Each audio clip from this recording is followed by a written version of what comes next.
If you listen to Robert Johnson's recordings with good headphones in a quiet room where external sounds cannot interfere with your attention to detail, if you focus not just on the guitar and the voice, but on everything else that exists in the sonic landscape of those tracks, you will hear something that should not be there. A presence, a sound, a rhythm that is not produced by Robert's guitar, or his voice, or his foot tapping, or any identifiable aspect of his performance. It is subtle, easy to miss if you're not paying close attention, or if you are listening on poor quality equipment, or through the noise and distortion of old vinyl records or compressed digital files. But it is there, in every single one of Robert Johnson's 29 recorded songs. A rhythmic pattern that sounds like breathing or footsteps or the rustling of fabric. A sonic presence that suggests someone else was in the room during the recording sessions,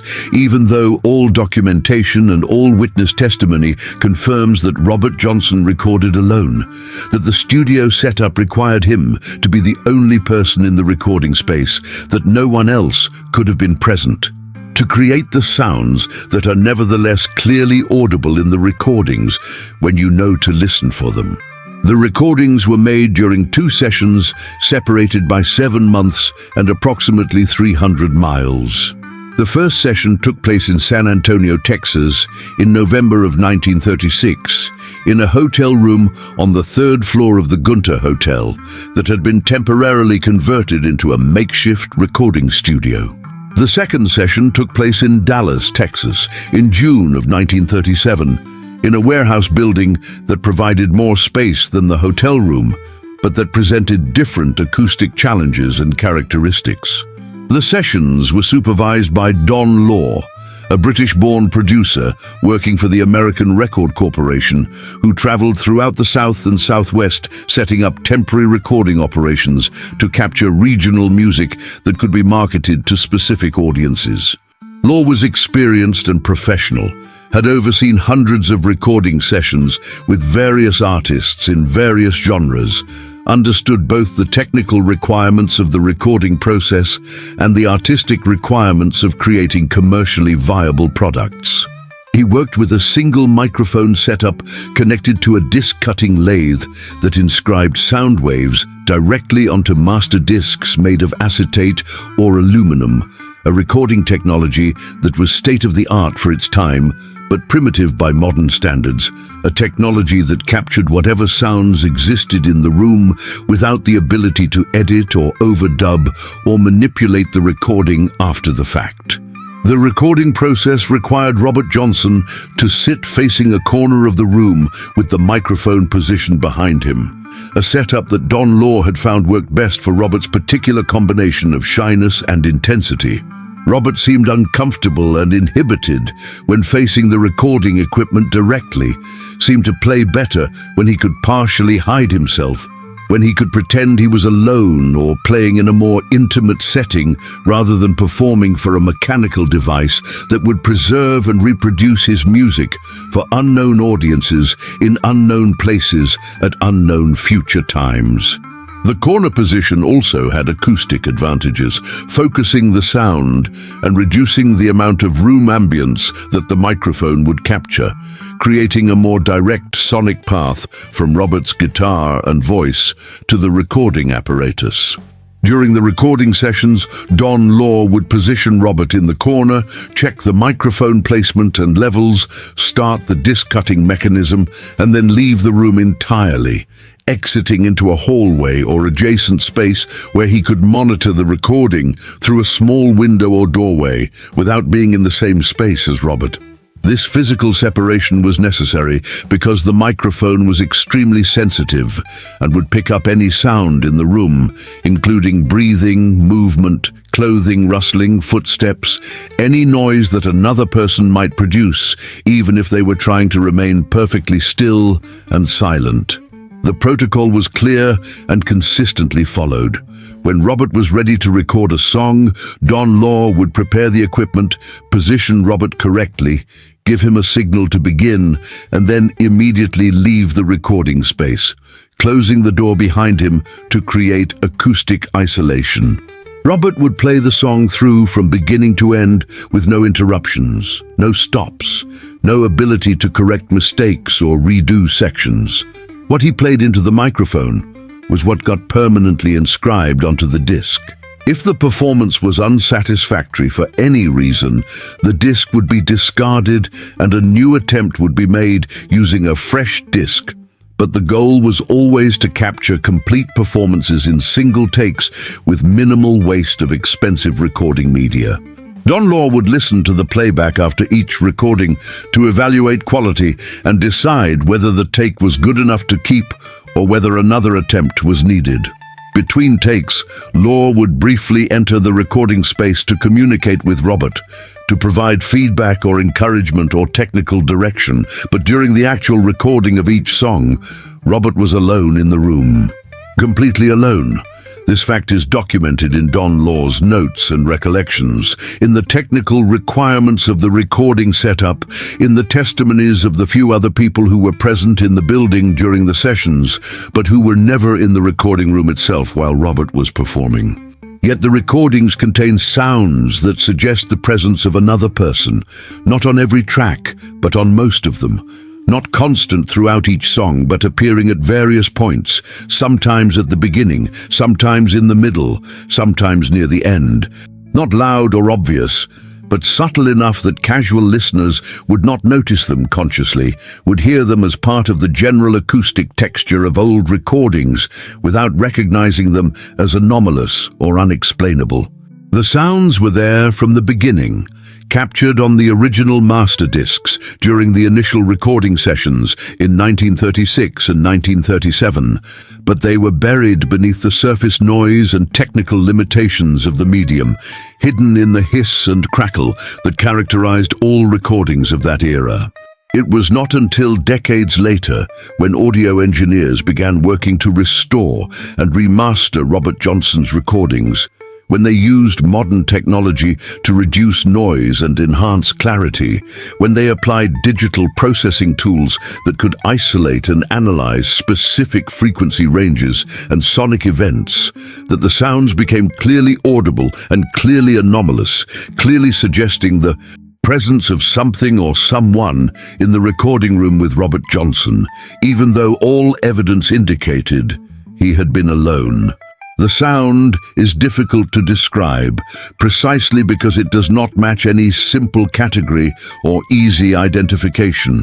Audio engineers who have studied it extensively struggle to characterize it in conventional terms. It is not mechanical noise from the recording equipment, not the hum or buzz or rumble that would indicate electrical interference or mechanical vibration from the disc-cutting apparatus. It has an organic quality, a rhythmic irregularity, a dynamic character that suggests biological or intentional origin rather than mechanical or random source. Some engineers describe it as sounding like footsteps, a slow, deliberate walking pattern with the soft impact and duration that would match someone pacing in a small room, moving from one position to another, shifting weight from foot to foot. Others describe it as sounding like breathing, an inhalation and exhalation pattern that seems to maintain a rhythm independent of Robert's own breathing, which can sometimes be heard faintly in the recordings during pauses or quiet moments. Still others describe it as sounding like fabric rustling, like clothing moving against itself or against skin, like someone shifting position while trying to remain quiet, trying not to make noise, but unable to be completely silent due to the simple physics of bodies and garments in motion. The most sophisticated analysis has used digital audio workstations and spectral analysis tools to isolate the anomalous sounds from the rest of the recording, to examine their frequency content and temporal patterns, to compare them across different tracks and different sessions. When you extract these sounds and listen to them in isolation, removed from the musical context of Robert's guitar and voice, they become more clearly defined, but no less mysterious. They have a consistent character across different recordings, despite those recordings being made months apart in different locations with different equipment. They occupy specific frequency ranges, mostly in the lower mid-range, between roughly 80 and 300 Hz, with occasional energy at higher frequencies, suggesting the presence of transient impacts or sharp movements. They show temporal patterns that are rhythmic but not perfectly regular, with intervals between events ranging from approximately 1.5 to 3 seconds, creating a sense of pulse or periodicity without the mechanical precision that would suggest automated or electronic origin. They vary in amplitude and spectral content from one occurrence to another, showing the kind of natural variation that would be expected from a biological or intentional source, rather than the consistency that would characterize mechanical noise or interference. When these anomalous sounds are analyzed in context with Robert Johnson's performances, a pattern emerges that is even more disturbing than the simple presence of unexplained noise. The sounds seem to respond to what Robert is doing. They are not randomly distributed throughout the recordings, but appear to correlate with specific musical events or moments in the performances. During instrumental passages when Robert is playing complex guitar figures, the anomalous sounds often increase in frequency and intensity, as if whatever is producing them is becoming more active or agitated or engaged. During vocal passages when Robert is singing, the sounds often decrease or pause entirely, as if whatever is producing them is listening rather than moving, is paying attention to the words and melody rather than continuing its own activity. During moments of particular emotional intensity in Robert's performance, when his voice becomes more strained, or his guitar playing becomes more aggressive, or the overall energy of the music reaches peaks of expression, the anomalous sounds sometimes show changes in their spectral character, becoming richer in harmonic content or more varied in their temporal patterning, as if they are responding to or reflecting the emotional content of the performance. This responsiveness suggests intelligence or intentionality. It suggests the sounds are not passive artifacts of the recording process or random environmental noise, but are being produced by something that is aware of and engaged with Robert Johnson's music, something that is present during the recording sessions, and that behaves in ways that indicate consciousness or purpose. Audio researchers who have studied these patterns extensively describe feeling unsettled by the implications of what they are observing in the spectral data and waveform displays. One researcher who spent months analyzing Robert Johnson's recordings in detail said that the experience fundamentally changed her understanding of what might have been captured during those sessions. She said that when you see the visual representation of these sounds synchronized with Robert's performance, when you observe how they start and stop and vary in ways that are clearly not random, but also clearly not being produced by Robert himself, you are forced to confront the possibility that something else was in those recording rooms, something that wanted to be present for Robert's performances, something that was captured incidentally by the sensitive recording equipment, even though it may have been invisible or imperceptible to Don Law and the other people involved in the sessions. The first person to notice these anomalous sounds in a way that led to systematic investigation was an audio engineer named Thomas Hoskins, who was working on a remastering project in the early 1980s. Hoskins was using newly available digital technology to transfer Robert Johnson's recordings from the original source materials to digital format, working to create the cleanest and most accurate representations possible of what had been captured on those master discs 45 years earlier. As part of this process, Hoskins was using noise reduction algorithms to minimize the hiss and crackle of the old discs, was using equalization to balance the frequency response, was using various processing tools to enhance clarity and fidelity. During this work, as he listened carefully to the recordings with professional monitoring equipment in a controlled studio environment, Hoskins began noticing sounds that troubled him. Sounds that did not seem to belong to Robert's guitar or voice, sounds that did not match the expected characteristics of room acoustics or equipment noise, sounds that seemed to have a pattern and character that suggested something organic and intentional rather than random or mechanical. Hoskins initially assumed these sounds were artifacts of the recording or transfer process, contamination from some stage in the long chain of reproduction and duplication that these recordings had gone through since their original creation. But as he compared different source materials and different generations of transfers, he found that the sounds were present in all versions, all the way back to the earliest known copies made from the original master discs. The sounds were not being introduced during modern remastering or digital transfer. They were inherent in the recordings themselves, had been there from the beginning, captured during the original sessions in San Antonio and Dallas in 1936 and 37. This discovery prompted Hoskins to examine the sounds more carefully, to use spectral analysis tools to study their frequency, content, and temporal characteristics, to compare them across different tracks and different sessions. What he found was consistent enough to be undeniable and mysterious enough to be deeply disturbing. The same type of sound appeared in almost all of Robert Johnson's recordings, not identical in every instance, but similar enough in character and behavior to suggest a single source or a single type of source. And that source could not be readily identified or explained by any conventional means. Hoskins shared his findings with other audio engineers and with researchers who specialized in Robert Johnson's music and history. Some were skeptical, suggested that Hoskins was misinterpreting normal recording artifacts or was being too imaginative in his analysis of random noise.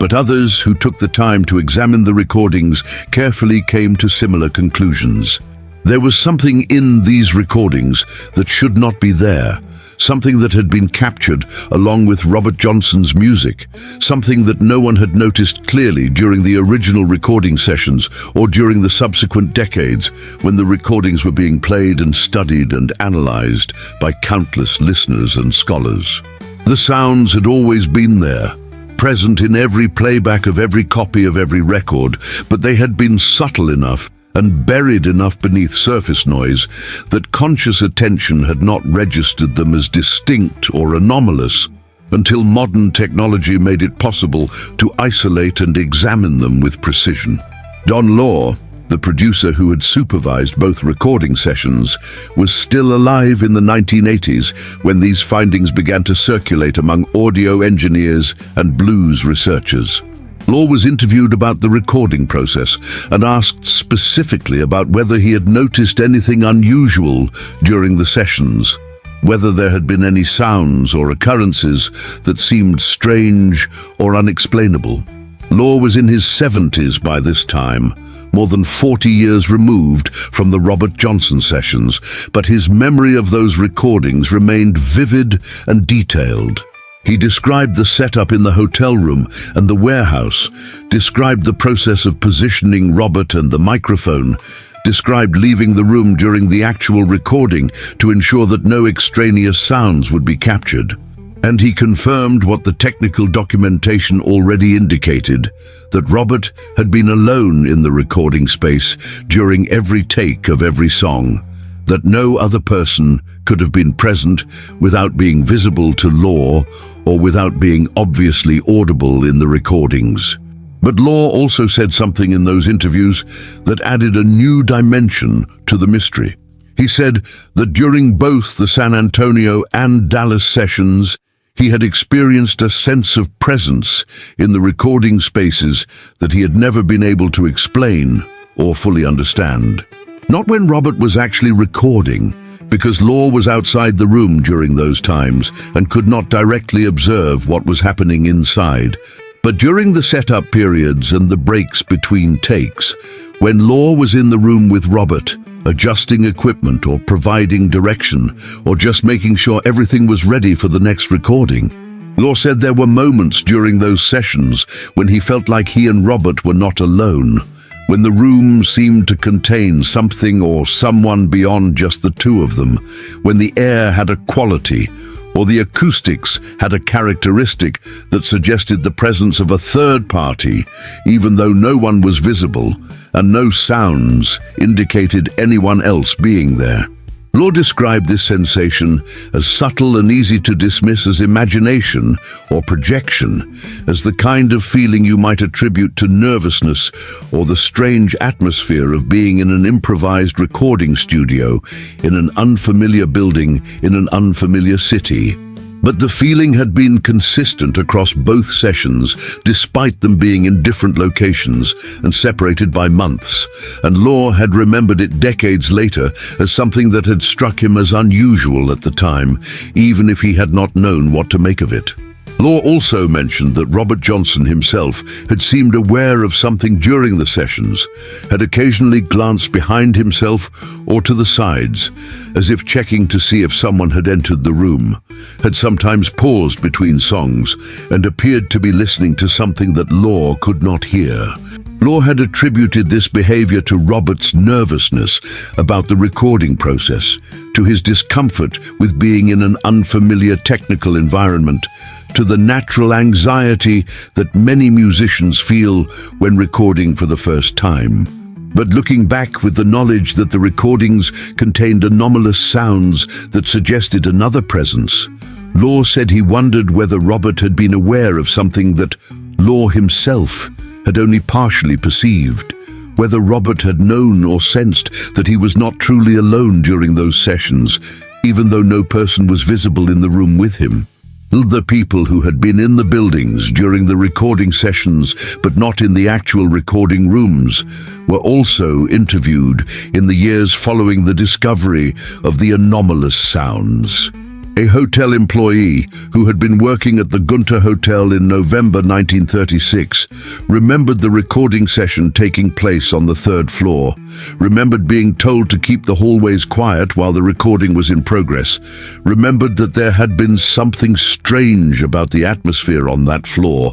during the time the blues musician was recording. The employee, whose name was Margaret Chen, said that when she walked past the room where the recording was taking place, she sometimes heard sounds that did not seem to match what she would expect from a single person playing guitar and singing. She heard what sounded like two sets of footsteps, one that she assumed was the musician moving around during breaks, and another that she could not account for. She heard what sounded like low conversation or murmuring, even during times when she knew the musician was supposed to be alone in the room. She mentioned these observations to the hotel manager at the time, but he dismissed them as misperceptions or sounds carrying from other rooms or floors, and Margaret had not thought much more about it until being interviewed decades later by researchers investigating Robert Johnson's recording sessions. A janitor who had been working in the Dallas warehouse building during the June 1937 session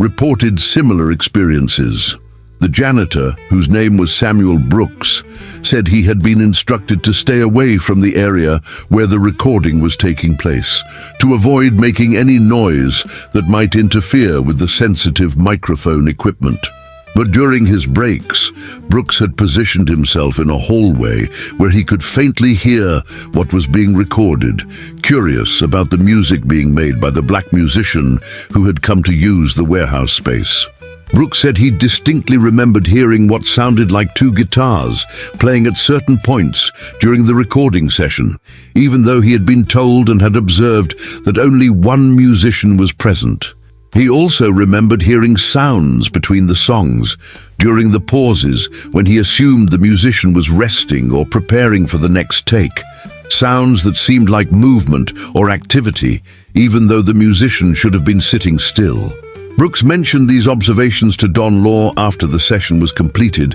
but Law had no explanation for them and suggested that Brooks might be hearing echoes or acoustic reflections in the large warehouse space that were creating illusions of multiple sources from a single sound. The testimonies of these witnesses, given decades after the events but consistent in describing anomalous sounds during the recording sessions, support the physical evidence present in the recordings themselves. Something was audible to people in and around the recording spaces during the sessions, something that suggested the presence of more than just Robert Johnson alone in the room, and that something was captured by the recording equipment and preserved on the master discs, even though it could not be seen and could not be definitively identified. The combination of physical audio evidence from the recordings and testimonial evidence from witnesses creates a compelling case that Robert Johnson's recording sessions involved presences or phenomena that were not part of the normal, expected circumstances of a recording session, that went beyond simple musician and equipment and producer, that included something else that manifested acoustically in ways that both human observers and mechanical recording devices could detect. The question of what these sounds represent has generated numerous theories and interpretations over the decades since they were first systematically identified and analyzed. The most straightforward supernatural interpretation is that the sounds are exactly what they seem to be, the acoustic signature of an invisible presence that was in the recording rooms with Robert Johnson during his sessions, a spiritual or demonic entity that accompanied Robert as a consequence of whatever bargain or compact he had made to acquire his musical talent. This interpretation aligns with the legends about Robert Johnson selling his soul to the devil at a crossroads, suggests that such a deal would result in Robert being monitored or accompanied by forces from the realm he had bargained with, and proposes that these forces were sometimes perceptible through sound even when they remained invisible to sight. The sounds would then be understood as the footsteps or movements or breathing of something that existed in the recording room, but that could not be seen by Don Law or the other witnesses, something that was captured by the microphone because the microphone responded to acoustic vibrations regardless of their source, regardless of whether that source was visible or material in conventional terms. A variation on this interpretation suggests that the sounds might represent Robert Johnson's own shadow self or spiritual double, an aspect of his being that had been separated or altered through his supernatural compact and that existed semi-independently, manifesting as a presence that could be heard but not seen. This theory draws on folkloric traditions about shadows and doubles and the division of the soul that occurs through certain kinds of spiritual transactions. It suggests that what the recordings captured was not an external demonic presence, but rather a fragmented or duplicated aspect of Robert himself, a shadow that walked and breathed and moved in ways that were not synchronized with Robert's physical body, that existed alongside him in the recording space, creating sounds that the microphone picked up as if from a separate source. This interpretation would explain why the sounds seem to respond to Robert's musical performance, why they become more active during instrumental passages and quieter during vocal passages, why they show variations that correlate with the emotional intensity of his playing. The shadow would be connected to Robert, would react to what he was doing, would be engaged with his music in ways that an external, independent entity might not be. A more psychological or parapsychological interpretation suggests that the sounds might be manifestations of Robert Johnson's own psychic or emotional energy, externalizations of his internal state that occurred during the intense focus and emotional investment of recording his music. This theory proposes that human consciousness can, under certain conditions, affect physical reality in subtle ways, can create acoustic or electromagnetic effects that sensitive equipment can detect, even if human senses cannot directly perceive them. The sounds in Robert's recordings would then be understood as psychokinetic phenomena, as unconscious projections of Robert's mind or emotions that manifested as physical vibrations in the air of the recording room, vibrations that the microphone translated into electrical signals that were inscribed onto the master discs. This interpretation requires accepting premises about consciousness and reality that are not supported by mainstream science, but it offers an explanation that does not require belief in external supernatural entities, while still acknowledging that something genuinely anomalous was occurring during those recording sessions. A skeptical materialist interpretation insists that the sounds must have conventional explanations that have simply not been identified yet, that given sufficient information about the recording equipment and the acoustic properties of the rooms and the various environmental factors that could affect the recording process, a natural explanation will eventually be found that accounts for all the observed characteristics of the anomalous sounds. This interpretation suggests possibilities like acoustic feedback loops, mechanical resonances in the building structures, sound leakage from adjacent spaces, artifacts of the disc cutting process, or any number of other technical factors that could potentially create sounds that would be recorded along with Robert's music. The problem with this interpretation is that it struggles to account for the consistency of the sounds across two different sessions in two different locations using different equipment, struggles to explain why the sounds show patterns that correlate with Robert's performance, struggles to dismiss the testimonies of witnesses who heard similar sounds during the sessions. Every specific technical explanation that has been proposed fails when examined in detail against the evidence, leaving skeptics in the position of asserting that an explanation must exist without being able to identify what that explanation is. Regardless of which interpretation or theory you find most plausible,